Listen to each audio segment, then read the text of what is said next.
కాంగ్రెస్ ముఖ్యమంత్రిగా వైఎస్ రాజశేఖర రెడ్డి గారు రాజీవ్ సాగర్, ఇందిరా సాగర్ పనులు చేపట్టి కొన్ని పూర్తయిన తర్వాత కేవలం పేషజాలకపై తెచ్చుకున్న తెలంగాణలో 3,400 కోట్లు చిల్లర ఏదైతే దాన్ని సుమారు 20,000 కోట్లు దాటించి రీడిజైన్ కార్యక్రమంతో ఈనాడు ఏదైతే సీతారామ ప్రాజెక్టు ప్రత్యక్షంగా చూస్తే కడుపు తరుక్కుపోయేటట్లు ఉంది.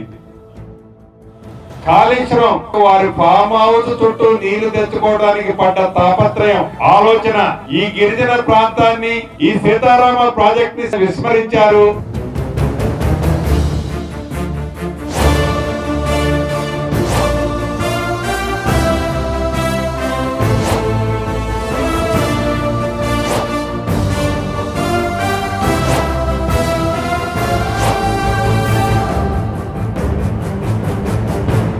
ఇదే సీతారామ ప్రాజెక్టు మోటార్లు ఫిట్ చేసి వదిలేస్తే వాటన్నింటినీ ఎలక్ట్రికల్ కి ఇతరత్ర సుమారు 1,000 కోట్లు నిధులు ఇమ్మీడియట్లీ గా రిలీజ్ చేసి 1,400 నుంచి 1,480 క్యూసెక్ల నీటిని సుమారు 1,25,000 ఎకరాలని పంట పండించాలనే చిత్తశుద్ధితో ఈ రోజు ఈ ప్రయాణం యొక్క ముఖ్య ఉద్దేశం.